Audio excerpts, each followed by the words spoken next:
Assalamualaikum warahmatullahi wabarakatuh. Alhamdulillahi rabbil alamin. Wassalatu wassalamu ala asyrafil anbiya'i wal mursalin wa ala alihi wa sahbihi ajma'in.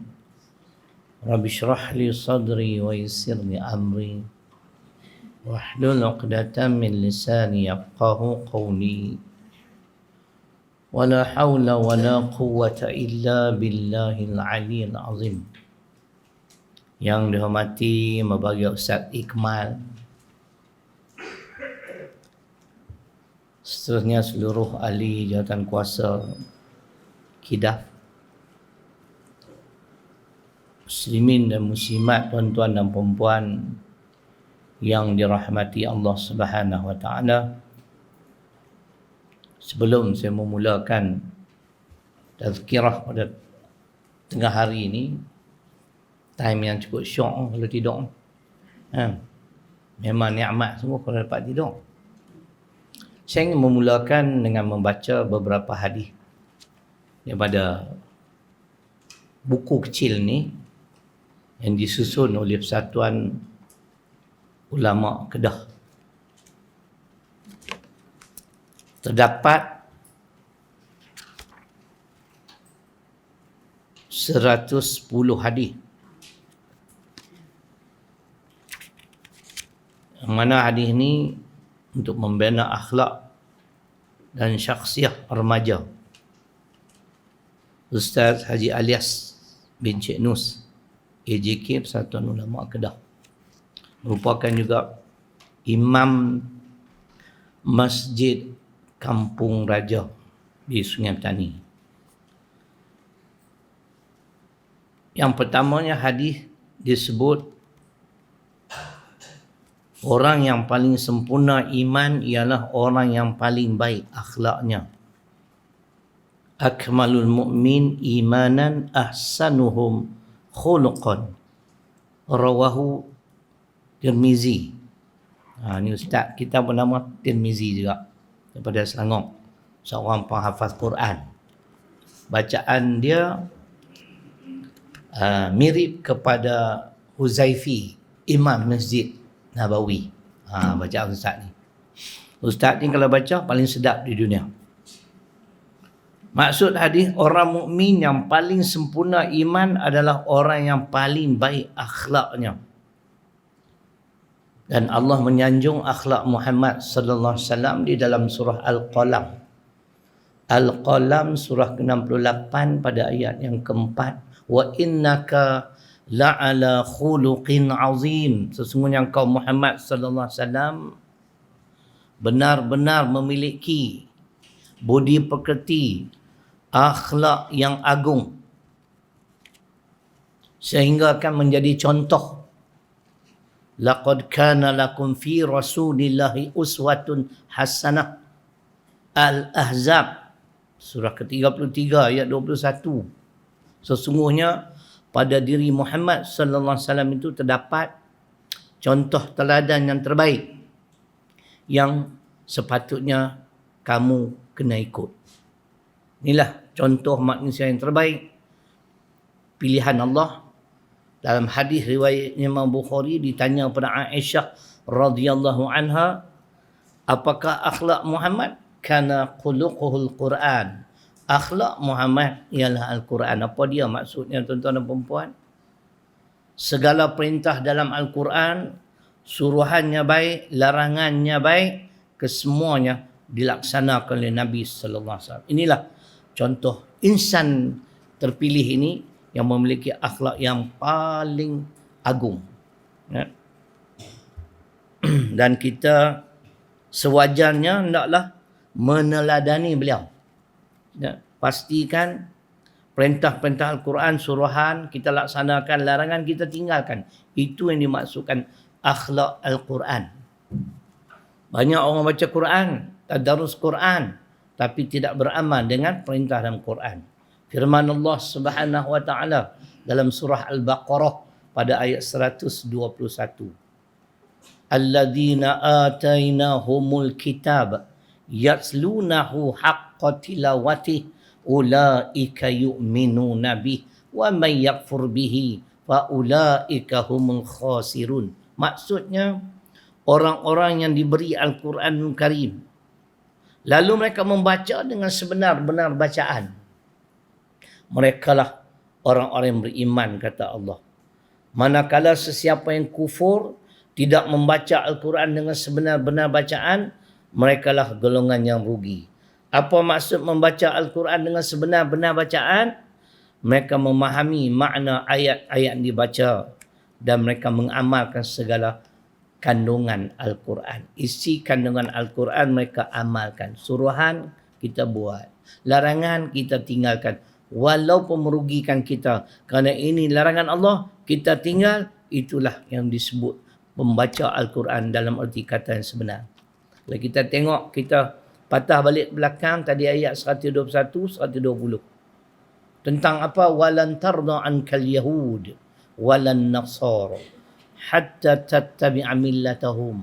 Yang bermaksud selagi tidak akan redha Yahudi dan Nasara sehingga kamu umat Islam mengikuti cara hidup mereka. Ayat 120. 121 Allah bagi tahu yang selamat daripada tipu daya Yahudi Nasara, puak-puak kapiak ni, ialah orang yang membaca Al-Quran dengan sebenar-benar bacaan.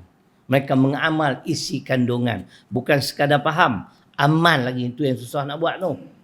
Kita tengok di akhir zaman, hadis riwayat Imam Muslim, la tattabi'unna sananal ladina min qablikum shibran bi shibrin wa dhira'an bi dhira'in hatta law dakhalu fi juhri dabbin lattaba'tumuhum. Qulna ya Rasulullah al yahud wan nasara, qala faman. Hadis riwayat Imam Muslim. Makna di akhir zaman, umatku akan mengikuti jejak langkah orang-orang sebelum mereka, sejengkal demi sejengkal, sehasta demi sehasta. Sehingga kan kalau golongan ini masuk ke dalam lubang biawak sekalipun, umatku akan mengikuti mereka. Sahabat bertanya, adakah yang dimaksudkan itu Yahudi dan Nasara? Nabi bersabda atau menjawab, siapa lagi kalau bukan mereka. Tengok hari ini, sistem ekonomi kafir lah yang kita amalkan. Sistem pendidikan kafir juga yang kita amalkan. Sistem kemasyarakatan, sistem pendidikan, sistem apa semua. Sistem perundangan, bahkan sistem pemerintahan bukan daripada ajaran Islam. Ini jadi kenyataan. Sebab tu hadis yang pertama menyatakan insan pilihan Allah ni tidak pernah menyalahi tuntutan Al-Quran. Cukuplah satu hadis bagi mukadimah. Ada 100 hadis ni, kalau nak baca mau 3 tahun kan. Dah lah setahun sekali ya Ikmal panggil aku kan. Jadi kalau tuan-tuan dan perempuan ingin memiliki, nak membantu persatuan ulama, sekejap lagi pakat beli RM3 je. Ada 100 hadis. Yang menarik di antaranya yang saya duk cari, rupanya ada dalam ni dah. Saya tak tahu dulu, selalu saya sebut ada sebuah hadis yang menyebut kalau kita yang ada ibu dan bapa, Mak Ikmal duduk sini ya? Oh tak duduk sini. Kita ni kalau ada ibu dan bapa tapi kita tidak pernah berbakti kepada mereka, Nabi sebut, esok anak-anak kamu tidak akan berbakti pada kamu. Saya jumpa balik. Alhamdulillah. Ada dalam ni. Hadis ke-36. Cuba dengar. Saya Alhamdulillah berbakti pada semua. Mak mentua, pak sendiri, semua. Membalas jasa ibu bapa. Muka surat 10. Birru aba'akum tabirrukum abna'ukum. Riwayat Hakim. Berbuat baiklah kepada ibu bapa kamu, kelak anak-anak kamu akan berbakti pula kepada kamu. Jadi siapa-siapa yang tak pernah buat baik pada kedua ibu bapa, tumpang daripada ada, pergi minta maaf. Pastikan kita berbuat baik, insya-Allah. Saya bukan kata mak saya ya muslimat, mak mentua saya baik, dan dia puji inilah menantu terbaik di dunia. Siapa kata? Akulah kata. Siapa nak kata lagi? Kan? Baik. Itu mukadimah hadis, mudah-mudahan mendapat manfaat bagi kita bersama insya-Allah. Dan pada hari ini atau tengah hari ini saya tak pasti sama ada saya pernah sebut pasal belum lagi ikut di sini. Banyak model kalau nak cakap, tapi saya nak pilih tentang Ramadan, erti Ramadan. Saya pasti tak pernah sebut lagi sini. Ra, mim, dot, alif, nun. Ramadan ni kalau dalam bahasa Melayu ni panas. Tapi di sebalik perkataan Ramadan tu, ulama bahas ra ada makna tertentu, mim, dot, alif, nun. Dan saya dapat modal ni tuan-tuan dan perempuan 30 tahun dulu. Waktu saya ikut kuliah untuk guru ustaz-ustaz ni, ustaz yang menyampaikan takrif ini pun dah kembali bertemu dengan Allah. Mudah-mudahan Allah merahmati beliau. Beliaulah di antara orang yang pertama yang berjaya menyedarkan saya kepada Islam yang sebenar. Sebab bukan kata kita dulu Islam tak benar. Kita faham Islam dulu solat, puasa, zakat, haji. Bila dengar kuliah ustaz ni, Masya Allah, Islam tu luas rupanya. Bukan ibadah semata-mata, pendidikan, perundangan, ekonomi dan sebagainya. Beliaulah yang menyedarkan saya kepada ajaran Islam yang menyeluruh. Almarhum Tuan Guru Ustaz Ghazali Hasbullah. Saya ingat lagi, saya ikut kuliah dia, dan bukan kuliah dia, kuliah semua ustaz-ustaz pun memang saya catat. Catatan tu semua ada lagi di rumah. Kadang-kadang tengok balik, oh ni tahun bila? Oh itu 86, lama. Kan? Baik.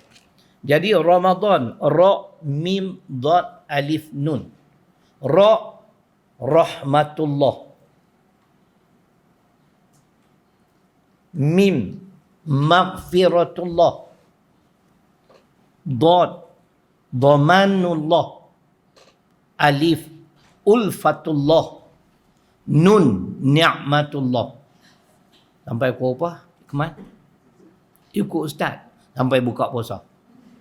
Boleh tunggu makcik buka puasa? Makcik tunggulah, saya nak balik sekejap lagi. Kan? Ada program lain pula. Sekejap lagi baru pergi nak pergi tidur. Tadi kalau tidur ni jam, saya dah ada wudu. Tu saya tak mau tidur. Kan? Baik. Ra, rahmatullah, kasih sayang Allah. Mari kita bahas sikit. Apakah kelebihan, keistimewaan rahmat Allah ke atas kita? Mungkin banyak. Saya tak mampu nak cerita banyak. Sebab kita pun ustaz biasa-biasa je. Ra, rahmatullah. Tuan-tuan dan perempuan, kerana rahmat Allah lah kita jadi macam ni. Ni kerana rahmat Allah. Saya jadi macam ni. Ikmal pun jadi macam ni. Dalam Quran, An-Nur. Surah ke-24, di pertengahan ayat 21. Walaula fadlullahi alaikum wa rahmatuhu ma zaka minkum min ahadin abada walakinnallaha yuzakki man yasha wallahu sami'un alim. An-Nur surah ke-24 di pertengahan ayat 21. Inilah kelebihan hamba-hamba Allah yang Allah limpahkan rahmat ke atas mereka. Apa dia? Maknanya ialah, dan kalaulah bukan kerana kurniaan dan rahmatku, tidak ada seorang pun daripada kamu ini yang bersih selama-lamanya. Apa dia, Kak? Makna kita hidup bergeluman dengan dosa dan maksiat. Tapi kerana kurniaan Allah dan rahmatnya ke atas saya, pada kita semua, ni jadi baik. Tengok muka baik tak? Baik lah. Baik adik. Tak baik peluku pala. Syukurlah ni. Kalau bukan kerana kurniaan dan rahmatku, kata Allah, tak ada seorang pun, yakni di atas muka bumi ini, yang bersih selama-lamanya. Akan tetapi aku membersihkan sesiapa yang aku kendaki. Dia pilih kita, Pak Haji. Masya Allah, syukurnya. Kan? Syukur sungguh lah. Tak kaya tak apa. Tapi dapat yang ni, ini yang terbaik. Akan tetapi aku membersihkan sesiapa yang aku kendaki, kata Allah. Dan Allah Maha mendengar lagi Maha mengetahui. Dia main letih-letih ni kadang-kadang cari perkataan tak jumpa. Tak ada ayat ni Ikmal. Tak. Tekak keri lama ni. Dah lama duduk kat 2 jam lah. Ayat apa pun tak bantu. Itu pertama, kelebihan manusia yang dikurniakan rahmat Allah. Terpelihara daripada dosa dan maksiat. Syukur kepada Allah. Yang kedua, kerana rahmat Allah lah muslimat, kita semua akan dimasukkan ke dalam syurganya. Bukan kerana amalan. Kalau ada kitab tu saya nak baca ni. Tak ada. Tak ada Ikmal, tak ada kitab nasihat agama wasiat iman. Tak ada. Balik pergi cari cetakan Jawi muka surat 89. Nasihat agama dan wasiat iman cetakan Jawi muka surat 89, ada sebuah hadis dan matan hadis ini ada sedikit persamaan dengan hadis yang diriwayatkan oleh Imam Muslim, tapi dalam kitab tu dia tak sebut riwayat siapa, tapi sebahagian matan tu sama macam Imam Muslim. Jadi saya hafal dan kitab tu lah, la yadkhula ahadun jannah bi amalihi qalu wala anta ya Rasulullah qala wala ana illa ayataghammadani Allahu bi rahmatih. Maksudnya sekali-kali seseorang itu tidak akan dapat memasuki syurga Allah Subhanahu wa taala dengan amalan-amalannya. Lalu sahabat bertanya, adakah termasuk dengan engkau ya Rasulullah? Nabi menjawab, ya, termasuk dengan aku. Baik, kita berhenti dulu. Awak amalan Nabi ni tak bermutu tinggi ke kak? Amalan kita ni yang teruk ni. Kan?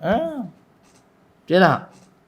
Khusyuk korang. Mungkin Pak Haji khusyuk, saya korang.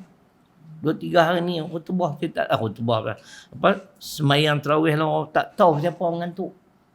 Saya bukan minum air tu. Tahun ni tak minum air tu dah, buka puasa tak mau.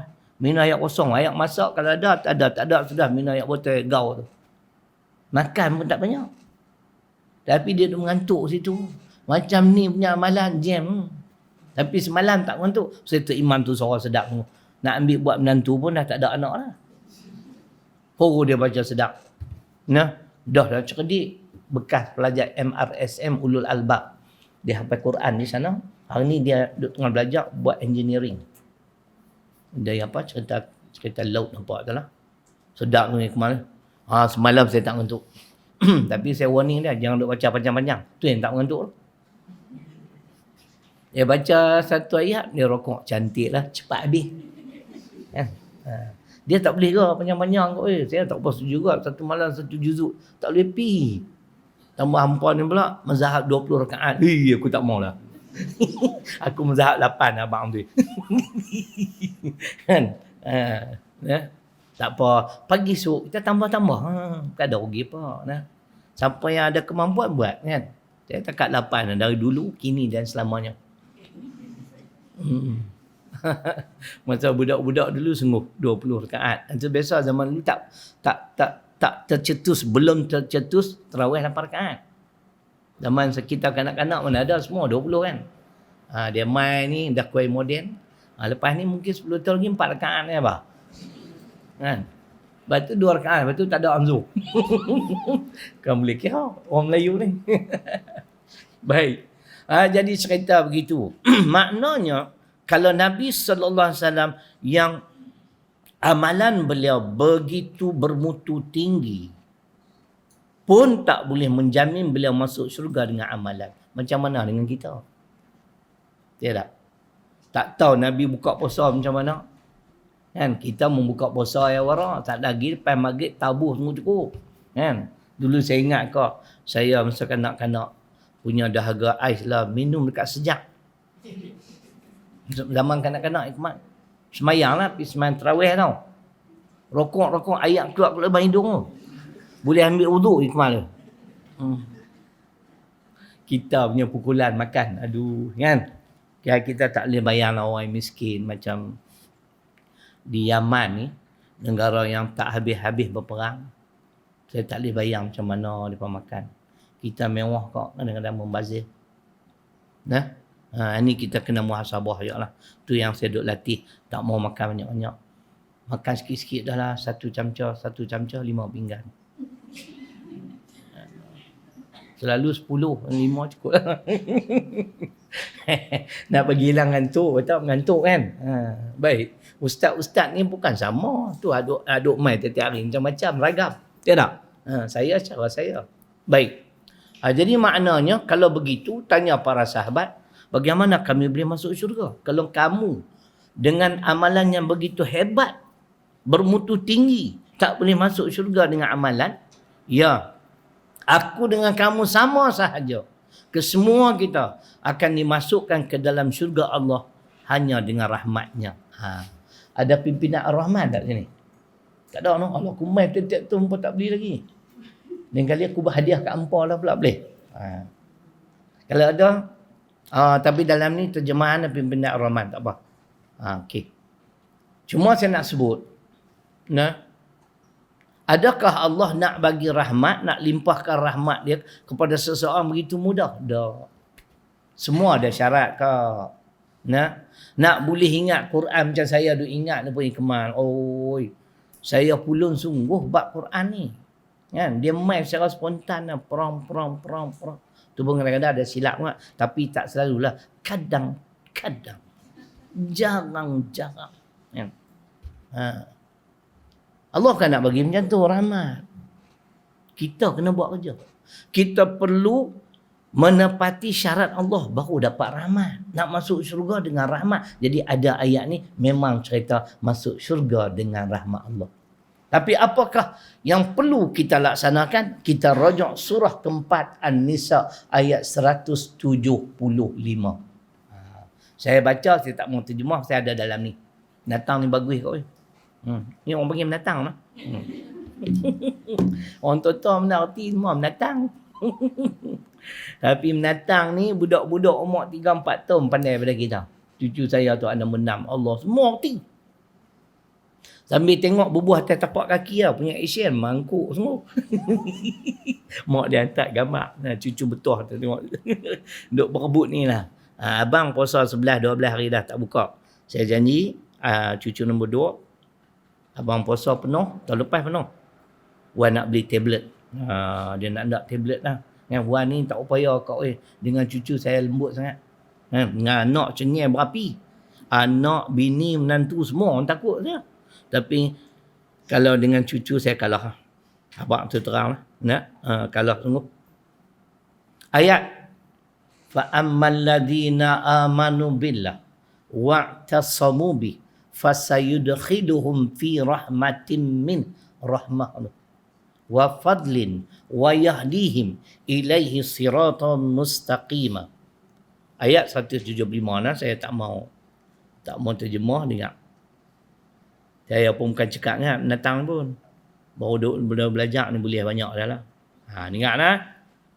Apakah usaha yang perlu kita lakukan untuk mendapat rahmat Allah sekaligus syurganya? Maknanya, oleh itu orang-orang yang beriman kepada Allah, rukun iman 6 perkara. Yang pertama sekali beriman kepada Allah. Saya nak sebut ringkas. Saya pernah tanya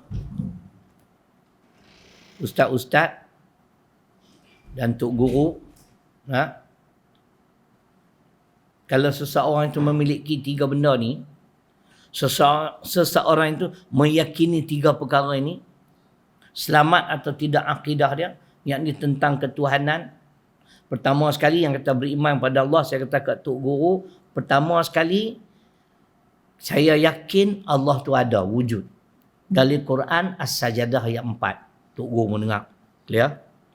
Allahul ladzi khalaqas samawati wal ard wa ma bainahuma. Yang kedua tu guru, kita yakin bahawasanya Allah Subhanahu Wa Taala inilah yang mengatur alam ini, yang mentadbir serta mengurus alam ini. Dari Quran Ar-Rahman surah 55 ayat 29, kullu yaumin huwa fi sya'n. Tok guru kata betul.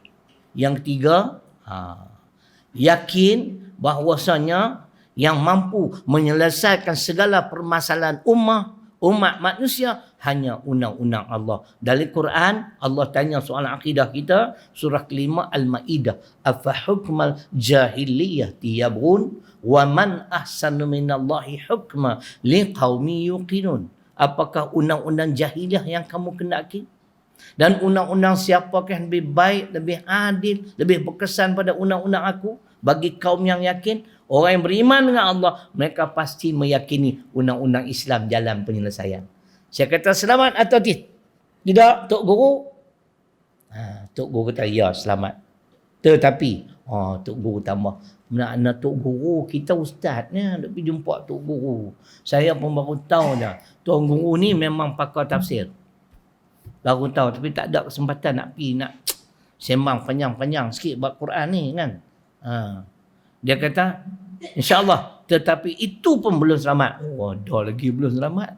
Saya dapat ilmu hari tu, agak-agak Pak Ji apa dia yang belum selamat. Dia kata, jangan tinggal surah Ali Imran ayat ke-8. Rabbana la tuzigh qulubana ba'da idh hadaitana wa hab lana min ladunka rahmah innaka antal wahhab. Minta banyak-banyak pada Allah, doa supaya Allah jangan pesongkan lagi hati kita setelah diberi petunjuk. Kata ni kata tu Ikhman. Kita ustaz biasa ya. Ternyata ada kesempatan ni nak pergi jumpa dia. Dia pun nampak macam sayang kat saya. Maklumlah saya pun Tok Guru bawah sikit pada dia ya. Kan? Dia telefon saya tahun lepas saya pergi ziarah. Dia panggil Ustaz Syahril. Ya, siapa dia ni? Nombor kita tak simpan kan. Dia bagi tahu nama dia. Dia cari kita tak ada kawan nama tu. Tanya, itu guru. Tuan guru kan ni? Allah, saya lah tu. Tak Syarif boleh main ada rumah saya tak? Ada lah sikit lah nak bagi kat sekolah tak Syarif kan? Tu tanda dia sayang saya kan? Saya pun pergi. Nak bagi apa? Dia bukan nak bagi anak dia kat saya. Kau nak tahu kan? Tapi tengok tak ada anak lah. Kan? Dia bagi duit kat sekolah. Kan? Banyak dia bagi. Dia kata, ana duk fikir ustaz tak lepas. Rezeki Allah bagi melimpah ruah. Kita duk ceramah kat orang infak. Kita pun tak infak. Ambil dah kat sekolah hantar. Sebab pasal dia uji saya tahu. Dia habaq jumlah dia sekian-sekian. Saya orang jenis warang, Pak Ji. Cuba tengok warang. Saya kira. Bukan jumlah tu. Lebih.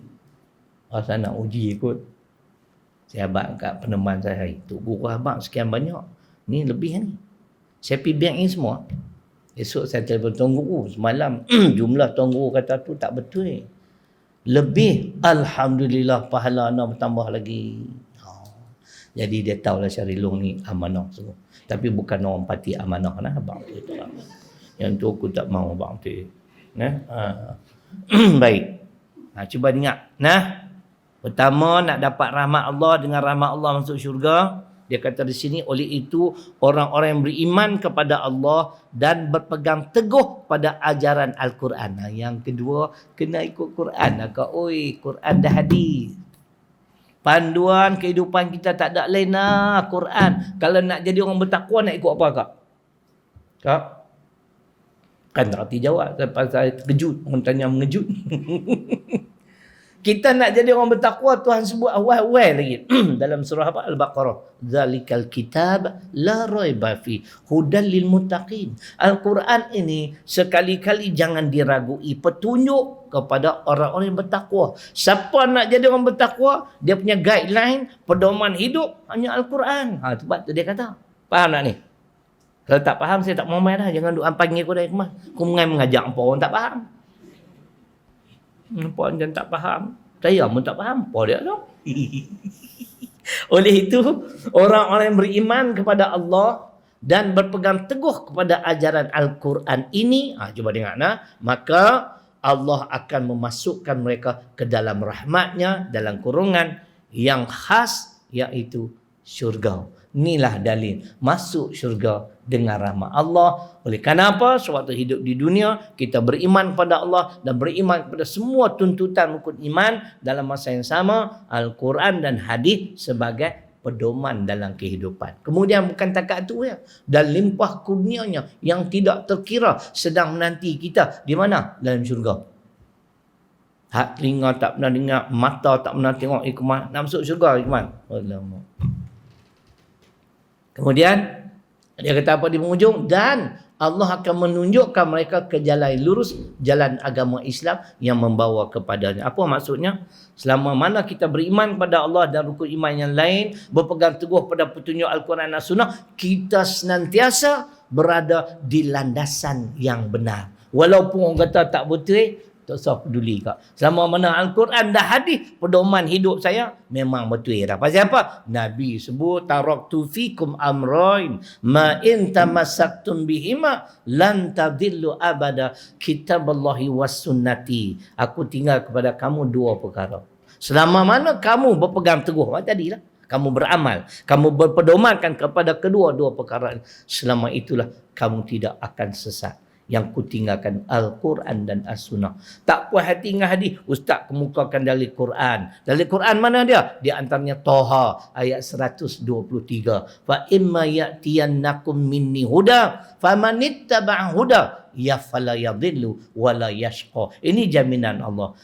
Maka apabila datang pada kamu petunjuk dariku, sesiapa yang mengikuti petunjukku itu, dua perkara, fala yadhillu, mereka tak sesat, wala yashqa, dan tidak akan menemui kecelakaan dalam hidup. Bukan hidup di dunia, akhirat sejahtera masuk syurga. Di dunia tak apa payah.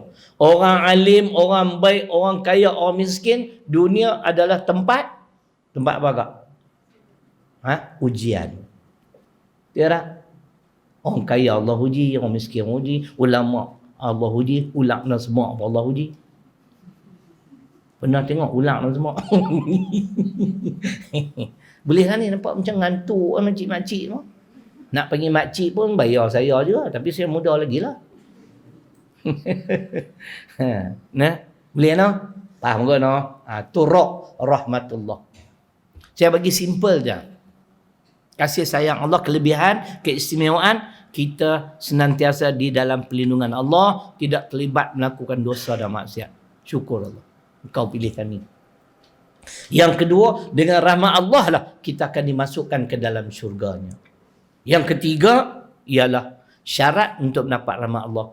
An-Nisa 175. Beriman pada Allah dan rukun iman yang lainnya dan berpegang teguh pada petunjuk Al-Quran dan As-Sunnah. Habis. 2,5 dah kan? Duk target sekali lagi. Kami buat jamaah siap lah. Lepas daripada sana Sungai Petani mai ikut pendat baru kan. Kalau tak lepas tak apalah, aku wahbi. Duk kira apa kan, duk kira kilometer jenuh, jauh. Kalau berjalan kaki 10 hari tak sampai apa. Nah. Baik. Yang kedua, Allah amparakam pula sebut saya wahbi pula, jam satu Malaysia. Yang kedua, maghfiratullah. Ini benar-benar ni tu yang kena hurai, jangan bagi tergantung. Nah, bagi orang faham elok-elok. Kadang-kadang saya pun tengok ke ceramah-ceramah para pendakwah-pendakwah ni. Nah. Bukan kata saya ni betul tak, tapi saya bercakap ada sandaran. Nah. Keampunan Allah. Pertama sekali saya nak sebut, jangan tangguh untuk memohon keampunan Allah. Kita terlanjur ke? Ni cerita pilah sikit hikmat bawa ni. Saya pun terlanjur dalam khutbah Jumaat. Pasal tak boleh kontrol emosi. Kan? Pasal duk bahas tentang orang Melayu Islam, dua orang yang berpuasa dibelasah oleh majikan. Jadi keluarlah perkataan yang tak sepatut keluar dalam khutbah. Kan? Tapi perkataan itu sebenarnya kalau orang Kedah biasa ya. Kan? Tapi saya gentleman kak. Di penghujung khutbah saya minta maaf pada semua kerana keterlanjuran. Tak boleh kontrol kak. Saya kalau sebut pasal tu dia naik angin. Kan? Walaupun badan kuat tapi angin banyak. Kan? Bukan orang gemuk ada ni. Saya pergi jumpa polis pun saya pergi minta maaf. Gentleman lah. Gentleman lah. Ni Tuhan ajak kita. Kita buat salah dengan Allah. Jangan tangguh. Allah berfirman dalam surah Ali Imran, surah ketiga, ayat 133. Wasari'u ila maghfiratin min rabbikum wa jannatin arduhas samawati wal ard u'iddat lil muttaqin. Kalau tadi kita baca Al-Quran dan As-Sunnah lah, yakni pembimbing supaya kita boleh menjadi orang bertakwa. Dalam ayat ni, syurga, ahli syurga juga hanya dari kalangan orang yang bertakwa. Allah berfirman, dan bersegeralah kamu kepada keampunanku. Jangan tangguh. Nah, jangan tangguh kau. Syurga seluas langit dan bumi telah kusediakan bagi hamba-hambaku yang bertakwa. Faham tak? Allah sedia mengampunkan segala dosa kita. Tapi ada syarat. Sebab tu saya suka cakap tu, ada syarat. Jangan terlalu mudah, jangan bimbang tuan-tuan dan puan-puan muslimat. Tuhan Maha Pengampun. Bertaubatlah, Allah akan ampun dosa kita. Tak sempurna kenyataan tersebut. Taubat baru salah satu syarat. Ada syarat kedua untuk dapat keampunan Allah. Nah, takat saya boleh lah kau. Kan? Kita bukan ulama. I'm not a religious scholar, you know. Cakap Inggeris sikit. Kan? Baik. Jadi disebut keampunan Allah. Sebab dalam sebuah hadis dan dalam kitab hadis 40, Syekh Mustafa Abdul Rahman ada meletakkan hadis ni tapi beliau tak sebut riwayat siapa. Kullu bani Adam khata wa khairu khata'ina at-tawwabuna. Ni baru betul. Setiap anak Adam melakukan kesalahan. Termasuk saya. Kan? Nabi tak? Kalau yang berlaku tu bukan kata dia leka, bukan kata dia nak langgar perintah Tuhan, tapi pengajaran untuk umat. Macam contoh Nabi sembahyang Asar tinggal 2 rakaat. Pernah dengar kan? Takkan nak kata Nabi tak khusyuk. Tak khusyuk tu kau. Apa gelak apa? Hampa pun sama. Aku pun sama. Kan? Dia tak? Kita, sebab tu saya sebut Tuan Simat, kalau hilang barang, cari tak jumpa, jangan duk pergi cari, semayang dulu. Saat lagi dia habaq dan semayang. Saya berapa kali kau ni. Dia kata, bawa tilam. Pergi tengok sungguh, bawa tilam. Bagus, saya kata terima kasih mangkuk ayun dah ni. Setiap anak ada melakukan kesalahan. Cuba dengar elok. Kita baca ayat Quran. Dan sebaik-baik orang yang melakukan kesalahan ialah orang yang bertaubat. Orang yang bertaubat. Ini hadis tapi riwayat saya tak pasti, tapi insya-Allah tak dhaif. Sebab disokong oleh firman Allah surah At-Tahrim surah ke-66 pada ayat 8. Ini perintah Allah. Ya ayyuhalladzina amanu tubu ilallahi taubatan nasuha. Wahai orang-orang yang beriman. Taubat ni makna kembali kau. Kembalilah kepada Tuhanmu dengan penyesalan. Tekad tak mau nak ulang dah benda-benda yang tak betul. Dan kembalilah kamu pada Tuhanmu dengan taubat nasuha. Hadis pun suruh kita bertaubat. Ayat Quran suruh kita bertaubat. Baik. Bagaimana untuk mendapat keampunan Allah? Taubat tak cukup. Siapa tak setuju? Angkat tangan. Semua setuju? Alhamdulillah. Bagi dalil tengok, nak dengar yang setuju tu tak mana? Dalil dia surah Ali Imran, surah ketiga ayat 89. Ini dalil dia. Taubat tak cukup.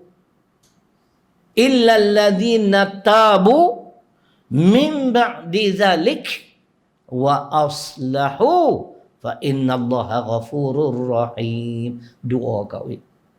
Kecuali orang-orang yang bertaubat dan setelah bertaubat dia buat apa? Dia beramal. Dengan amal soleh, amal yang Allah redha. Maka sesungguhnya Allah Maha Pengampun lagi Maha Penyayang. Inilah dalil dia. Tak maaflah kadang ustaz-ustaz dia sebut taubatlah tuan-tuan, Allah Maha Pengampun. Kawan tu kaki judi kau. Kan? Dia pun tak main dah, tak tikam ekor lah. Dia mula tikam kepala pula. Tikam ekor tak kena. Dia main jumpa ustaz, saya bertaubat dah. Tak main judi apa. Alhamdulillah. Bagus. Tapi semayang dah. Puasa semayang dah. Orang ni kalau dia semayang, insyaAllah dia puasa tuan. Kalau takat dia puasa, belum tentu dia semayang. Ramai. Tengok bobo ni. Bukan saya nak mengumpat. Benda saya tengok ni hari. Dia naik motor, saya nak keluar junction tu. Nak main ke kuliah lah. Saya pasang 40-an ada. Seokok atas motor. Dia tengok saya, dia pekuk rokok dia. Berasak tangan tu. Saya kata, ya Allah, bagilah hidayah kesiannya. Bukan saya tak hina. Tunggu. Saya kata, ya Allah, syukurlah aku tak buat kerja macam tu. Kan? Dia sayang kita. Nah, bahkan Allah sayang semua orang. Kan? Cuba kita dengar hadis Bukhari. Inna rahmati sabaqat ghadabi. Sesungguhnya rahmatku mengatasi kemurkaanku. Hang taubat nak amal, padam semua. Jangan cuba flashback balik, recall balik zaman jahiliah kita dulu. Kan? Zaman dulu lah kak, zaman Tok Nadok. Apa akan faham Tok Nadok gelak apa? Boleh kan? Nampak ngantuk ni? Jom balik Hari ni nak jamu saya nasi Arab. Macam lah aku suka sangat. Saya tak abang lah. Dah orang nak jamu tu cekik juga. Saya kurang minat jenis-jenis tu. Kambing-kambing pun saya bukan makan gitu-gitu lah. Saya minat daging lah. Daging saya cukup. Tapi daging kotak saya tak makan. Bau. Bila bau habis terencat habis. Kan? Nak makan 1 kilo tak jadi 10 kilo. Kan? Daging kotak cannot go. Tak boleh pi.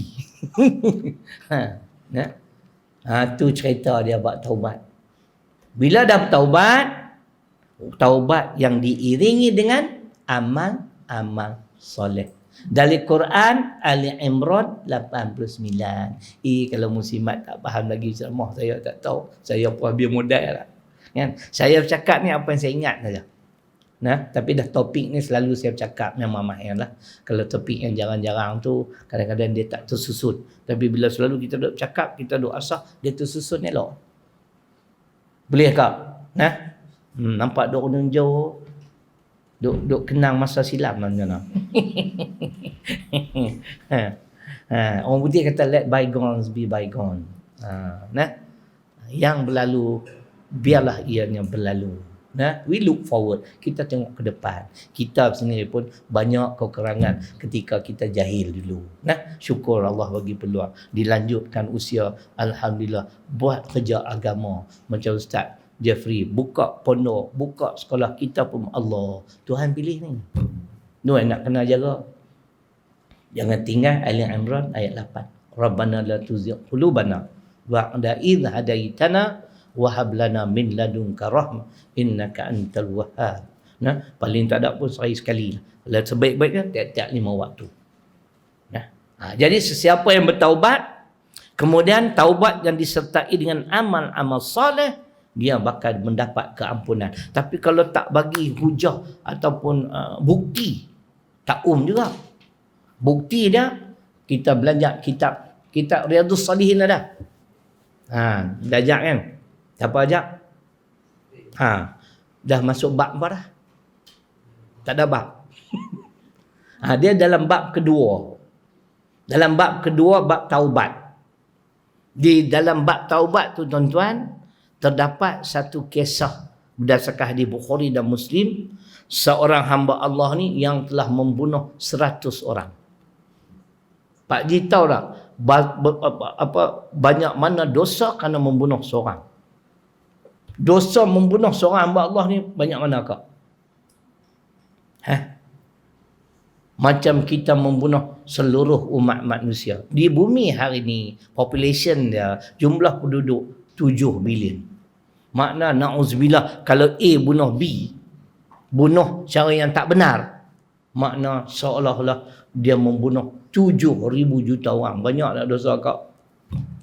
Dia ni bunuh 99 orang mula-mula. Bila dia bunuh 99 orang, dia pun berjalan. Jalan-jalan jumpa seorang Tok Syekh. Tengok serban sangat bagus. Dia anggut tu dia. Oh, aku nak kena tanya Tok Syekh. Syekh, aku dah bunuh 99 orang. Agak-agak hang Tuhan ampun atau tidak? Syekh kata apa? 99 orang balik awal. Syekh kata tak. Macam itulah lebih kurang nak ringkas. Dia bunuh Syekh tu. Nak bagi genap 100, senang ingat. Hang dah bunuh apa? 100. Kalau 90 dia duduk cari lah. 90 berapa? 100. Dia berjalan lagi. Dia jumpa seorang Syekh serban tak ada. Janggut pun sikit. Syekh Syahrir Long. Syekh Syahrir Long. Ya, saya nak. Nah. Aku dah bunuh 100 orang. Dosa membunuh 1 nyawa, mengambil 1 nyawa, cara yang tidak benar, dosanya macam membunuh seluruh umat manusia. Dari Quran Al-Maidah 32. Esok anak cucu tanya, saya bagi semua siap. Al-Maidah 32. Dosa mengambil 1 nyawa, cara yang tidak benar. Syekh Syahrir Long kata, hang bunuh 1 orang, Tuhan Maha Pengampun. Tapi syarat, bertaubatlah kamu dan beramallah. Macam itulah ringkas. Jadi dia buat macam apa yang Allah suruh dalam Al-Quran. Dalam perjalanan dia nak pi, Syekh Syahrir Long kata, hang bertaubat, kemudian hang pi ke satu tempat. Di sana ada pondok, ada orang mengaji agama. Dia tanya, di mana? Di Kidaf. Tempat ampau lah. Dia pun dalam perjalanan, baru sampai kat Lubuk Buntang aku lihat mana kan. Dia jatuh mati. Ringkas cerita, dia ahli syurga. Malaikat rahmat mai, malaikat azab pun mai. Berebut. Allah hantar malaikat ketiga, bila disukat-sukat, dia sudah hampir ke kat Kidaf. Kan? Jadi dia ahli syurga. Pasal niat, innamal a'malu binniyat. Dia niat sungguh-sungguh tekad tak mau buat dah bunuh orang. Dan dia nak beramal. Tu cerita. Makna dia dalam perjalanan nak beramal dah tu. Tu kata rahmatullah. Nah, kita tak mati lagi. Tak pernah bunuh orang. Kau pernah bunuh apa-apa tak? Semut pernah? Tapi minta ampun dengan mak semut. Nah, itu cerita dia. Nah, binatang pun kalau yang membahayakan kita, tak apa. Kan? Kadang-kadang kita ni nyamuk gigit sikit. Tampak orang tu sampai tak ada mengucap 2 kalimah syahadah. Ampun, ni zalim sungguh. Saya kalau dia main gigit kali tambah sembuh ya. Kali kedua, kali ketiga hang ngucap sekejap nak tampak. Sampai ketegak orang dah halau duk main juga kan. Itu cerita mim maghfiratullah, keampunan Allah.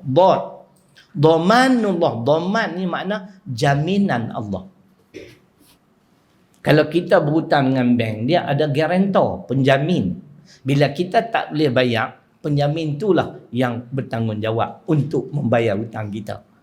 Ini jaminan Allah. Bagi saya melihat jaminan dengan janji ni memang di segi makna berbeza. Tapi kalau dengan sifat Allah, sama bagi saya. Allah tak menyalahi janji. Hang buat macam ni, aku bagi macam ni. Betul tak? Jaminan Allah pun macam tu. Hang macam ni, hang ampun macam ni, aku bagi. Mana janji juga bagi saya lah. Belum bahas lagi dengan Tok Guru. Nanti kita nak pergi bahas dengan Tok Guru. Sono'o dapat tahu tadi Tok Guru pakar tafsir. Dia low profile tak? Saya tanya Tok Guru dulu belajar mana Allah. Kita jadi khadamnya, duk bawa beg Tok Guru. Tengok latar belakangnya, berapa belas tahun di Mekah. La ilaha illallah. Kita 12 hari di Mekah. Pergi apa? Umrah. Tu pun kadang-kadang kena kencing. Lepas tak cukup hari. Janji 12 hari kan? Tinggal 11 jam. Nak pi cek elok-elok pakej ni. Pakej kencing banyak tak? Nak? Baik. Hampa buat kerja tu elok dah. Tapi duk kencing orang tu yang tak kena. Saya tak boleh terima lah. Minta maaf. Kalau pengurusan tak cekap. Pasal apa? Bidang hampa. Macam saya di sekolah ni. Saya bidang pengurusan, pengalaman. Tak tahulah. Saya ajak semua benda dah kat mereka. Sebab tu saya boleh pergi rata. Bab ni macam ni. Yang mana apa tak arti, saya abang macam ni. Jadi saya tak boleh terima lah. Hampa duk buat kerja tu tiba-tiba jadi cempara. Aduh, letih. Kan? Tak syok nama kita. Tu saya tak mau duk bawa orang lah ni. Kan? Saya nak matlamat, saya bawa orang dulu tuan-tuan dan perempuan. Kerana saya nak cari peluang boleh bawa orang miskin pergi. Faham tak? Mereka buat 20 orang, pergi seorang free. Hari tu saya cari 60 orang. Kan? 3 orang pergi free. Allah sonoknya mereka kak. Kan? Lalat ni nak kena menampak aku dah. Aku duk tolak, duk gagah main lagi. Mengucap siap-siap. Kan? Tu saya tak boleh terima. Tapi banyak semua je macam tu. Nasib lah. Oh, mereka alasan lah. Oh, Mekah bumi ujian. Betul lah. Tapi pengurusan hang haprak.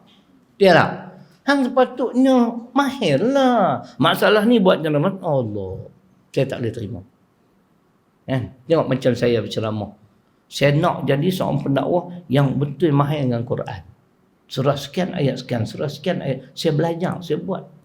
Ustaz-ustaz banyak telefon baru-baru ni orang parit muntah. Dia tu baru nak start, bukan ustaz. Assalamualaikum Ustaz Syarilong. Waalaikumsalam. Ada apa ni nak tanya sikit ni. Ayat tutup Arab wanita. Al-Ahzab 59, An-Nur 31. Tu dia Ada satu kawan tu pula dia belah Kedah. Kulim. Seminggu dah cari tak jumpa. Saya tak nak baca Al-Quran, saya tak tahu. Tapi ada makna dia sikit. Dia baca sekian. Tu dia pun buka. Oh betul Ustaz. Sebab saya pulun semua. Kalau saya pun macam tu lah. Saya cukup pantang lah. Aku dah ajak hampa dah buat kerja tak kena. Memanglah kita ada kekurangan. Tapi buat yang terbaik. Pesanan dekat Ikmal, mereka urus sekolah.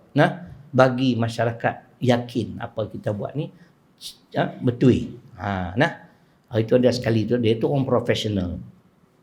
Jadi orang profesional ni tahulah hikmah. Kani tu buat silap. Takkan semua saya nak cek kan. Saya dah ajak lah. Beginilah. Dan kali cek betul-betul. Alhamdulillah tak silap dah. Pasal saya dah tunjuk ajak, bukan saya tak tunjuk ajak. Itu kekurangan kita. Baik. Jadi dhamanullah dalam bahasa Melayu jaminan Allah. Apa yang Allah jamin? Kak, nampak kak ni tak menguap, tak kejip mata, betul-betul tahan mengantuk ni. Tadi tidur sampai subuh zikir sampai ke zuhur. Dia kalau tak mau mengantuk, kita zikir. Baru ni saya telefon seorang ustaz. Assalamualaikum. Waalaikumsalam. Ala bizikrillah tatma'innul qulub. Ketahuilah dengan mengingati Allah jiwamu menjadi tenang. Maknanya tidur kah? Dia pun gelak malu-malu. Hampa ni kira nak tidur saja. Dah dia kata puasa ni tidur dapat pahala. Atau tidur sampai ke buka puasa. Mayang pun tak, baca Quran pun tak. Jenuh duk makan pahala tidur ya. Kita nak baca lah Quran sama kan? Cerita. Baik. Apa yang Allah jamin? Banyak jaminan-jaminan Allah. Saya sebut 2 sudah lah. 7 minit lagi sejam. Agreement kita sejam ya. Lebih pada sejam overtime. Ikman yang pasal tak ada overtime. Boleh sikit lagi? Boleh Siapa mengantuk angkat tangan, pergi balik. Pondok dekat ni bukan Johor. Dhamanullah, jaminan Allah. Di antara yang Allah jamin secara mutlak ialah tentang rezeki.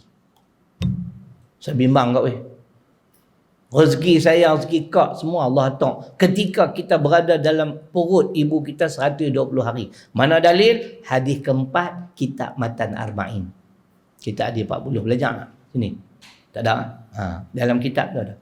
120 hari tulis dah. Rezeki, ajal, bahagia celaka, jebon ke, tak jebon, semua dia tulis dah. Saya bimbang. Tapi dah kata macam tu. Jangan tak usaha pula. Dah ustaz kata rezeki Allah jamin kan. Mari kita berpeluk tubuh.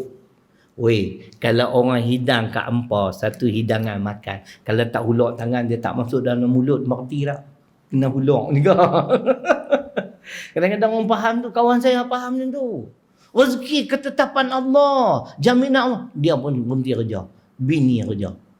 Akhirnya dengar-dengar cerai.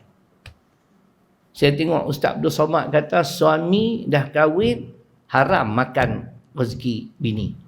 Ustaz Abdul Somad. Itu kena tanya mereka bidang tu. Sebab saya tak makan rezeki bini saya. Dia duk makan aku lagi dah. Sebab tu aku tak lorat lah. Dia kadang kerja apa, duk melengung di rumah kan. Dah lah baju aku basuh sendiri kau dia tak larat lah. Bukan tak larat apa, dia tak sihat setahun lah kau. Kan? Allah tak larat nak berubat lah. Kan? Pilah nak buat macam mana. Dia jadi macam tak ada tenaga. Kan? Jalan pun mula nampak dah, slow dah. Kan? Hak suami ligat lagi. Kan? Power Rangers lagi ni. Kan? Dhamanullah dalil Quran tentang rezeki jaminan mutlak Allah, Hud surah ke-11 ayat 6. Wa ma min dabbatin fil ardi illa 'ala Allahi rizquha. Dan tidaklah melata satu haiwan pun di atas muka bumi ini melainkan aku yang menjamin rezeki mereka. Ada orang kata, Ustaz, ayat ni kata binatang, bukan manusia. Payah Pak Haji. Kan? Tak apa, Tok Syekh ni ada model. Al-Ankabut ayat 60. Dia akan tu ya. Wa ma min dabbatin la tahmilu rizqaha. Allahu yarzuquha wa iyyakum wa huwas samiul alim. Surah ke-29 Al-Ankabut ayat 60. Tentang rezeki, aku bagi rezeki kepada binatang, kepada haiwan, juga termasuk kamu wahai manusia. Jadi dua dalil lah. Kan? Tadi binatang dia tak sebut orang. Yang ni wa iyyakum juga kamu. Sebab tu Arab ni kalau di Yaman hayakallah. Mudah-mudahan Allah hidupkan kamu. Kita jawab wa iyyakum. Begitu juga bagi kamu. Lepas cukup syok. Jadi dia doa kat kita wa iyyakum, begitu juga untuk kamu.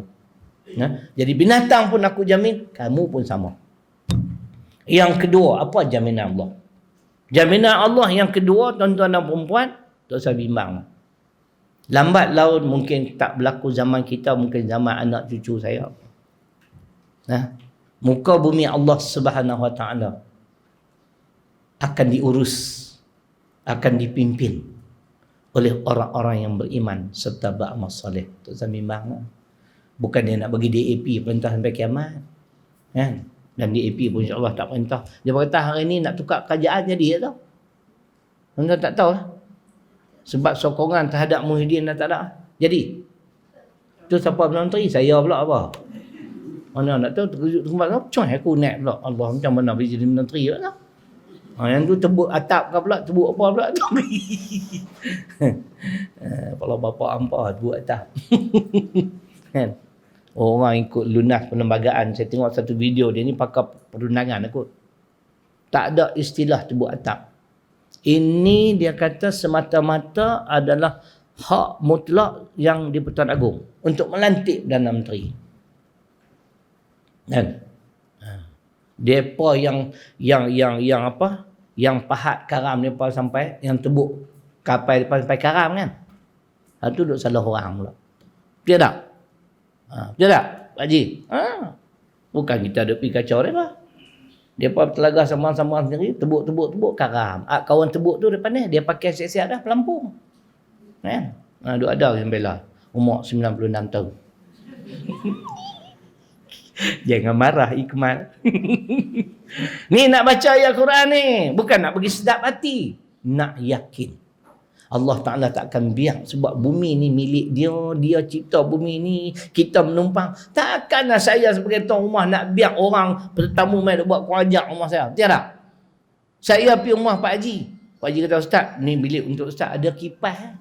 Saya jenguk bilik Pak Haji, ada aircon. Pak Haji malam ni tukar bilik dia. Pak Haji kata, nang boti nang kui boti kui. Dia tak? Buat contoh nak bagi senang faham. Mana dalil Quran? Orang-orang beriman dan beramal soleh akan mengurus mentadbir muka bumi Allah ini dalam surah ke-21 Al-Anbiya ayat 105. Annal arda yarithuha ibadiyas salihun. Sesungguhnya muka bumiku ini akan kuwariskan kepada hamba-hambaku yang soleh. Puak haprak takkan perintah selama-lama. Ni sehari dua ni tak dengar. Berkelahi sesama sendiri. Allah. UMNO pecah, UMNO pecah ni. Dia. Nah, kita baru kahwin UMNO setahun lebih ya. Tak tahu kok lepas ni nak cerai ke pula. Jam pula. Saya bukan kira pasal nak kuasa, nak selamatkan Islam. Kalau Melayu semua bergabung, 67% Melayu. Islam kuat balik. Anak siapa tu? Oh, anak ni mak mentua dia ke? Mana tu? Oh, anak anda? Habis nampak acuan tu juga. Bini mana? Bini tak kenal kan? Duduk rumah. Masak lah. Tu cerita dia kak. Nah, tu saya bimbang. Saya nak baca ayat panjang. An-Nur surah 24 ayat 55. Walaupun kalau diterjemah dalam ayat ini sebagai janji, bagi saya ia adalah jaminan. Hampa ada sifat ni, aku bagi kat hampa Allah. Yang ni kita duk tunggu kat bila orang beriman dan beramal soleh memerintah, mentadbir muka bumi. Sekali saya buat cerita 3 suku berhenti. Boleh? Tak ada kerja apa awak, tak puasa apa?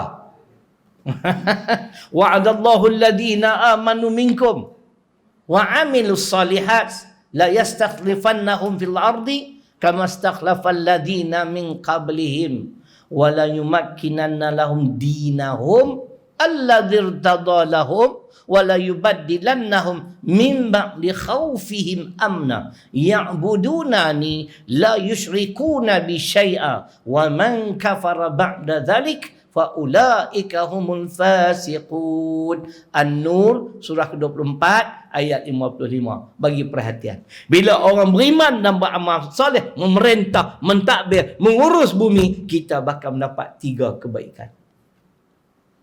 Pertama, jaminan Allah, kuasa akan dianugerah pada orang yang beriman dan beramal soleh. Kita pilihlah orang beriman, beramal soleh. Bukan semestinya tok lebay. Engineer, boleh? Yang Al-Quran, As-Sunnah adalah pedoman dalam kehidupan anda. Lecturer, boleh? Profesor, boleh? Bukan semua nak ustaz, kan? Tapi ustaz kena ada agak. Ulama kena ada sebagai penasihat. Bukan tuan penasihat 25%. Yang tu dia pelingkup terus, sidik sigar raga sampai kena lelong. Kan? Ini haji, misal kontot saya tak mahu. Itu cerita dia. Nah, apa dia? 3. Pertama, kuasa. Lepas dapat kuasa, orang beriman dan beramal soleh berkuasa, memerintah, kita bakal mendapat yang kedua, keteguhan agama. Macam mana keteguhan agama? Saya nak buat contoh tu, kata 3:15. Boleh nak? Boleh nak? Iqbal tu mengantuk dah tu. Dah tak usah bawa mungkin tidur, engkau main. Saya saja tak abang dia nak main awal. Kan? Bagi dia kalut sikit. Saya mana-mana apa awal. Nah, dia tak ada lawak apa. Saya kata sahabat saya bawa pelan-pelan. Relax. Kan? Keteguhan agama kita tengok contoh para sahabat. Sebab tu zaman pemerintahan para sahabat muslimat, orang kafir tak berani panggung kepala. Pasal para sahabat tegas. Kita hari ni orang Islam puasa, kena belasah, siapa? DAP kotlah nak marah kat Cina, awak hampa pergi belasah Melayu. Ada dia marah? Tak. Cuba hampa pergi jentik DAP, jentik Cina. ADAP, MCA, MIC, gerakan bangkit tu. Ni, nak pertahan orang dia. Ni yang saya terlajak dalam khutbah Jumaat. Saya kata haram jadah. Tak pernah seumur hidup saya 20 tahun lebih khutbah terlajak. Tapi saya minta maaf lah. Lepas tu saya kata dajjal. Aku geram. Cuma aku tak mencarut lah. Kalau mencarut jam. Kan? Tapi biasalah orang Kedah kan. Haram jadah, dajjal, pelak kan. Biasalah. Betul tak? Betul kan? Betul tak apa lah. Tak salah lah. Aku geram. Kan? Ada dengar? Dia pun minta maaf. Teo Beng Hok bunuh, kena bunuh. Siapa bunuh kita tak tahu. Semua mereka bangun. Dia dapat 600,000 pampasan. Saya dengar satu video. Nah, Adib, nama apa? Adib Adam ah. Adib apa tahu? Adib. Dapat apa dia tak? Beliau sedang menjalankan tugas. Siapa bunuh? Depa perintah tutup pintu ya. Saya baca ayat Quran dulu nah. Al-Anfal surah ke-8 ayat 73. Jangan percaya orang kafir satir patut. Tuhan sebut kafir ni macam mana pun ideologi dia, fahaman dia berbeza, tapi tak nak pelingkup Islam, dia pun akan bersatu. Kalau siapa tak percaya kalam Allah, wasa aqidah. Walladzina kafaru ba'duhum awliya'u ba'd illa taf'aluhu takun fitnatun fil ardi wa fasadun kabir. Tu Allah sebut surah ke-8 Al-Anfal ayat 73. Dan orang-orang kafir sebahagian mereka adalah pelindung pada sebahagian yang lain. Sekiranya kamu umat Islam tidak lindung melindungi, kamu akan berhadapan dengan fitnah dan kerosakan yang besar. Ni ayat Quran. Walaupun dalam muafakat nasional ada MCA, MIC, aku peduli apa? Hang kafir mampu aku tak percaya hang. Kan? Tapi saya taklah kata ekstrim. Ada kafir yang boleh kita berkawan. Ada yang kafir tak boleh kita berkawan. Hak jenis duk belasah orang Melayu puasa, jenis ni kafir ni tak boleh berkawan. Sebab dia menceroboh, dia ganggu agama kita. Dalam Quran kau nak kau? Walaupun ustaz besar-besar tapi hujah banyak. Surah ke-60 Mumtahanah ayat 9. Innama yanhakumullahu 'anil ladzi qataluukum fid din. Yang dilarang jangan buat kawan ialah orang-orang kafir yang memerangi agama kamu. Agama apa dia kak? Undang-undang cara hidup kita. Kita orang Islam, ada undang-undang kita. Di bulan Ramadan kena berpuasa.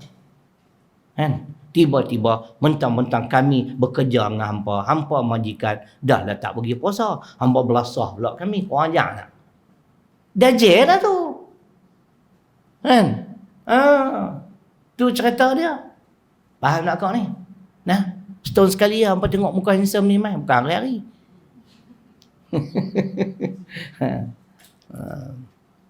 Tu hak boleh kawan, hak tak kacau agama kita. Kan dalam agama kita ayat 6, lakum dinukum waliyadin. Bagi kamu agama kamu. Agama, undang-undang dan cara hidup. Saya lebih cenderung pada pengertian undang-undang dan cara hidup. India, orang India beragama Hindu, dia ada cara dia. Hang lantak hang lah. Ada kita kacau kak, tak bagi Manyam merayakan Thaipusam. Tapi saya cakap walaupun derah guna perkataan yang tak sesuai, tapi saya minta maaf. Tapi ada fakta. Hari ini agama kita dihina. Sebab pemimpin kita bukan dari kalangan damaah orang beriman dan beramal soleh. Mai saya nak buat cerita sikit. 7 minit lagi. Boleh? Boleh kan? Baru-baru dot. Saya model banyak Pak Ji. Tu yang susah tu. Hak tak ada model tu nak berhenti awal. Pada satu hari, Sayyidina Abu Bakar radhiyallahu anhu, dia masuk ke tempat Yahudi. Dia nak ajak Yahudi, khususnya pendeta Yahudi, guru Yahudi bernama Finhas. Wahai Finhas, masuklah kamu ke dalam Islam. Finhas kata apa? Kami orang Yahudi ni kaya. Tuhan yang hang semua tu miskin. Kak, dia kata macam tu ya. Tahu Sayyidina Abu Bakar buat apa? Dia belasah Finhas sampai lebah muka. Lari hamba Allah tu pergi cari Muhammad. Tengok muka aku ni lebam habis dah ni. Muhammad tengok, ya Rabbi, siapa punya kerja? Kawan baik hang Abu Bakar. Abu Bakar dipanggil. Betul kan hang belasah dia? Betul. Pasal apa? Dia dajjal. Dan tu saya kata, Abu Bakar tak kata. Yang haram jadah ni. Dia maki Tuhan kita. Nabi tanya, Finhas, betul ke hang hina Tuhan kami? Tak. Bila dia menafi, turun ayat Quran. Ingat ayat ni. Al-Imran 181. Sebab turun ayat ni, kisah tadi. Laqad sami'a Allah qaulal ladzina qalu innallaha faqirun wa nahnu aghniya. Sesungguhnya kata Allah, kami mendengar perkataan orang yang mengatakan Allah itu miskin dan mereka orang Yahudi kaya. Mana ini penghinaan terhadap Allah, hina terhadap Nabi, hina terhadap Islam. Tegas hadap Sayyidina Abu Bakar, tegas dia belasah. Pasal ni soal agama. Mana ayat suruh tegas? Tu yang syok ustaz ni. Yang majlis agama tak berani usik saya pak dia pasal tu, abang betul terang. Ni sahabat kita tadi, dia hantar khutbah saya sebelum tak apa keras ingatlah. Sama di kat mufti tu buat A. Dia dengar hujah semua Quran hadis. Bukan cakap kosong. Saya tak bangga ke, ni anugerah Allah, gifted. Sebab tu saya nak buat kerja agama bagi orang faham Islam. Orang marah, orang tak suka, tak apa. Janji Allah suka saya. Allah suka saya lama dah. Dia duduk jaga saya, alhamdulillah. Nah, tapi kita kena amal jugalah, kan? Orang Melayu kata, ada pakai-pakai apa ustaz ni? Kalau aku tak pakai, nampak habis aku punya. Awak bodoh kan? Kan?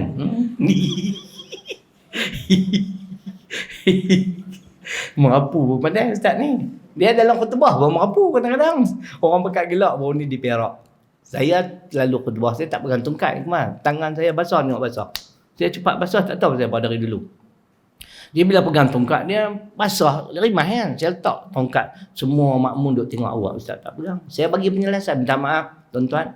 Saya bukan tak mau pegang tongkat, tangan saya basah. Kalau pegang basah nanti terlepas pada tangan, jatuh atas kepala Tok Bilal apa macam. Satu masjid gelak. Depa hilang pahala aku, tak apa. Tu saya ni kuat melawak buat macam mana. Sampai orang tanya isteri saya, ustazah, ustaz ni dia memang macam tu, jovial type, orang riang kan. Dia macam tu, tapi hampa tak kenal dia, time dia nak angin jangan. Dia bukan kira menantu ke anak ke, dia belasah semacam kan. Tu cerita dia. Jadi adakah Sayyidina Abu Bakar tidak berhikmah dalam berdakwah ke? Cuba jawab. Ahli syurga tu tindakan dia tepat. Pasal kau ajak. Dia kacau agama kita.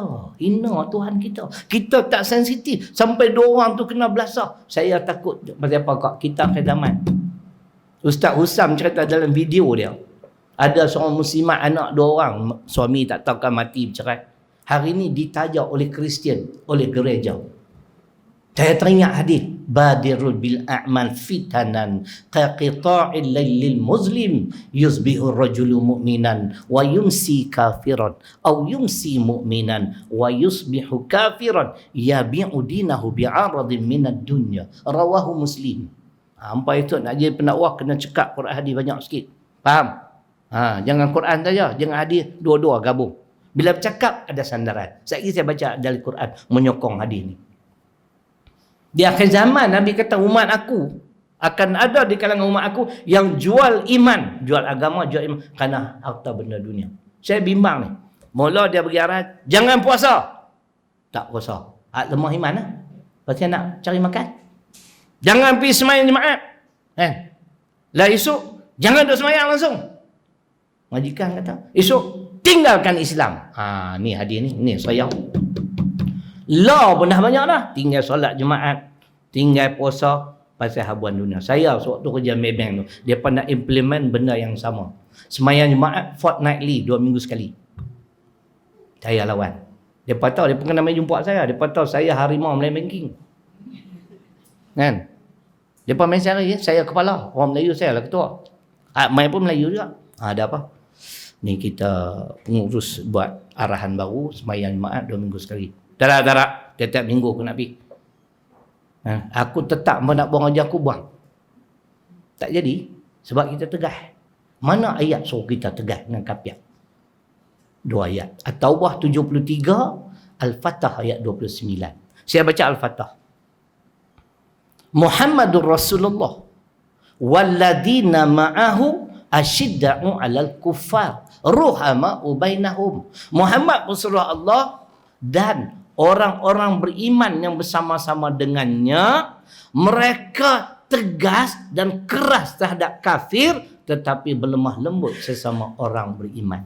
Sepatutnya tu kapiang ni perli Allah. Allah hampa miskin. Nampak. Bukan nampak ke lebah muka. Yang lebah mata tu orang lain. Di Malaysia lebah mata. Bila kata bila sikit. Sian bila nak jadi menteri tu. Dia jadi menteri aku dah pergi jumpa dia. Dia bukan tak kenal aku, duduk ceramah selalu dengan kita. Kan? Tu cerita dia. Mai kita dengar. Lagi keras tak? Sikit. Tak ada habis dah pernah. Alif dengan Nun. Nak dengar tak ni? Tak mau dengar, saya nak balik. Saya tak lorak apa. Aku tak tidur tak lagi ni. Nah, nak bagi faham ketegasan para sahabat. Bila orang beriman beramal soleh perintah, kita agama kita menjadi teguh dan kukuh. Yang ketiganya, keamanan akan wujud, keamanan dalam perasaan, keamanan dalam pergaulan. Yang saya nak kata ni ketegasan. Agama jadi teguh. Sayyidina Umar A dan B pergi jumpa Muhammad sallallahu alaihi wasallam kerana mereka bertelingkah dalam satu masalah. Minta Nabi sallallahu alaihi wasallam buat keputusan. Nabi buat keputusan memihak pada A. B tak setuju. B kata lah ni macam ni. Kita pergi jumpa Umar lah. Kan? Pergi lah. Bagi salam. Umar keluar, ada apa? Kami ni tadi jumpa dah Muhammad SAW. Dia buat keputusan memihak pada aku. Tapi B ni dia tak setuju dengan keputusan Muhammad. Ingat. Umar kata apa dia? Tak setuju dengan keputusan Muhammad. Duduk sana. Dia masuk dalam rumah kau. A dengan B ni nak buat keluar duri yang musangking lah nak jamu. Ataupun duri hitam. Esok ada jangan lupa tau. Aku teringin nak makan duri hitam. Saat ni mati tak ada makan Allah. Celik tak apa. Pejam tak apa lagi. Umar keluar kau. Dengan pedang di tangan dia. Dia pancung kepala kawan tu biru. Tegar. Betul orang tak berani mengingat Islam. Maka turunlah ayat Quran menyokong tindakan Umar. Surah keempat An-Nisa ayat 65 tu dia kak. Sebab turun ayat ni Umar pancung kepala orang yang tak bersetuju dengan keputusan Nabi. Fala wa rabbik la yu'minun hatta yuhakkimuka fima syajara bainahum thumma la yajidu fi anfusihim harajan mimma qadait wa yusallimu taslima. Tu sebab turun ayat ataupun asbabun nuzul. Pancung kepala kau ni. Kau boleh bayang lah. Kalau majikan tu lah. Zaman ni Umar ada. Relai kepala. Kalau Umar duduk hidup ikmah. Berlungguk kepala atas jalan raya. Boleh buat sup kepala. Nah, ni bukan kepala kari ikan. Kepala manusia. Tegah. Bila orang beriman dan beramal soleh perintah. Islam jadi agama yang teguh. Hari ni tak ada. Tak maaf lah. Banyak benda yang tak dibuat lagi. Tu makna. Dhamanullah. Allah bagi jaminan. Soal rezeki. Soal siapa yang bakal mengurus muka bumi Allah. Ialah orang beriman serta beramal soleh. Masa tu Masya Allah. Islam hebat. Tengok sajad. Kena sajad. Kadang-kadang aku duduk tengok dia pun macam lawa juga. Dia pun. Aku pun nak geram kat dia tengok. Lari pergi taman awak tu sajad. Dia boleh isytihar keluar Islam. Kalau ada syariat Islam, cari dia. Suruh dia bertaubat. Tak bertaubat, pancung. Lah mana ada. Orang hina agama, hina Muhammad, hina kita. Alif ulfatullah, yang ni saya ringkas. Alif. Ulfah ni makna berjinak-jinak dengan Allah. Macam mana nak berjinak dengan Allah kau? Baca Quran. Berzikir. Tu berjinak dengan Allah. Kalau macam semayang ni, yang tu mendekatkan diri pada Allah. Taqarrub. Main tahajud apa semua. Jadi jangan lepas peluang. Bila kita berjinak dengan Allah, lama-lama Allah kenal dekat kita. Macam kita duk mengorat dululah. Zaman kami mengorat kan. Mengorat bini. Mula dia tak mau. Dia jual mahal kan. Lama-lama kenal tak? Duk kajian duk pergi berjinak kan dia. Orang perempuan pun tahu tu lah. Mula-mula jual mahal kan. Dia bukan orang perempuan sini ni. Belah Sungai Petani. Dah semua sini sama ya. Alif ulfatullah berjinak-jinak dengan Allah. Baca Quran, berzikir, tu semua dia. Akan akhirnya Allah akan sayang kat kita. Nun ni'matullah. Nikmat Allah banyaknya. Tapi manusia suka lupa. Nikmat kelebihannya ada kat dia suka lupa. Mari kita baca. Saya ambil bodai Syekh Negeri Syria dalam satu ceramah maulud. Dia baca. Dia tak abang surah apa. Saya dengar ayat tu, saya cari indeks Quran. Jumpa surah ke-16, surah An-Nahl ayat 53. Dia ya. Surah mana tu? Nikmat kah? Nikmat kah? Tentang nikmat. Nun ni'matullah, surah ke-16, surah An-Nahl ayat 53. Ayat dia bunyi macam ni. Wa ma bikum min ni'matin faminallah. Dan apa yang ada kat kamu itu semua datangnya dari Allah. Tu nikmat ni yang boleh ingat macam-macam kok Quran ni, bukan dia tengok apa pun. Kalau orang tak pernah semalam ada seorang lelaki tu kuliah duha di tempat Ustaz Usam. Dia memang terima kasih Ustaz. Seronoknya dengar ceramah Ustaz. Wah, abang tak pernah dengar. Ni kali pertama. Nasib baik abang dengar. Kalau tak dengar, alamak umur pendek. Kan? Oh, dia kata kok puasnya dengar ceramah Ustaz. Awak tak pernah dengar ke? Pasal hujah dari Quran. Pasal bukan bangga. Ni kurniaan Allah. Apa yang ada pada kamu min ni'matin, pada nikmat itu faminallah, maka ianya daripada Allah. Jadi sedang sikitlah. Nah, banyak wa in ta'udu ni'matallahi la tusuha. Surah ke-16 juga, surah An-Nahl ayat 18. Kalau kamu nak hitung nikmatku, nescaya tak terhitung. Jangan kufur nikmat. Nah, akhir sekali kena baca hadis pun tak lengkap. Ni'matani maghbunun fihi ma katsirun minan nas as-sihhatu wal faragh. Dua nikmat yang kebanyakan manusia mensia-siakannya. Itu dia. Jangan kita lara dengan dua nikmat ni kau. Pertama, nikmat sihat. Minta maaf lah, saya tengok kadang-kadang ustaz 50, 53 kerepot lah. Ya, sakit tu sakit ni no. Saya alhamdulillah. Kau tahu apa rahsia? Kau nak tahu? Amai apa saya amai? 38 tahun yang saya amai. InsyaAllah. Sedekah. Kalau kita ada penyakit pun Nabi Abad, hadis riwayat Al-Baihaqi, dawu mardakum bis sadaqah. Ubatlah penyakit kamu dengan sedekah. Kita bila sakit, esok klinik mana nak pergi? Ya, sediakan tabung di rumah. Ya Allah. Syekh Jabir muda meninggal, mudah-mudahan Allah, walaupun saya tak kenal dia tapi saya sedih. Saya kata 46 meninggal dunia.